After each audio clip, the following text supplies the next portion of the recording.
كلنا عارفين ان حضرتك حفيد الفنان القدير الكبير الراحل عبد الوارث عصر. وبالمصادفة السنة دي بيعاد تقديم الفيلم الكلاسيكي الكبير شباب امرأة. تزعلنيش بقى، ما تزعلنيش. معلش يعني.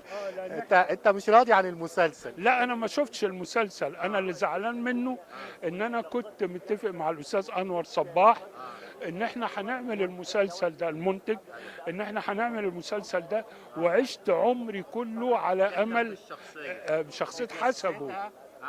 يعني انا كنت عايز اخش تحدي مع الحاج عبد الوارث، واخد بالك. فانا عشت عمري كله انا اقول ايه لما اكبر بقى اوصل للسن ده ان انا فاحنا متفقين على كنا هنعملها في 2026. ففوجئت ان غدا بتعملها السنه دي. فده انتهى يا استاذ لا محمد. لا لا لا لا لا، اتعاتب ليه؟ هي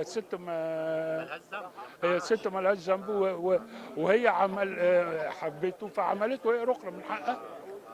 بس عندك فكرة مين اللي عمل الشخصية والدور؟ محمد محمود اعتقد. فنان قدير برضه. اه لكن ما شفتش المسلسل. لا لا لا، للامانه ما شفتش.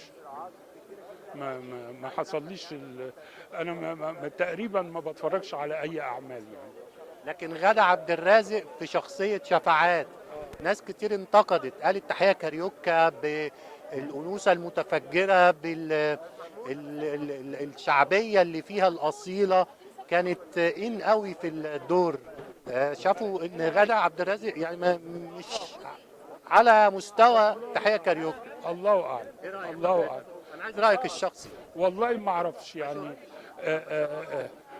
يعني هي غادة الست يعني ميجا ستار، ومن حقها انها تختار. بس انا ما اعرفش هي عملت شخصيه ازاي او هي وصلت ما عندكش الفضول إنك تشوف المسلسل؟ لا، ما انا زعلان، انا مقموص جواه.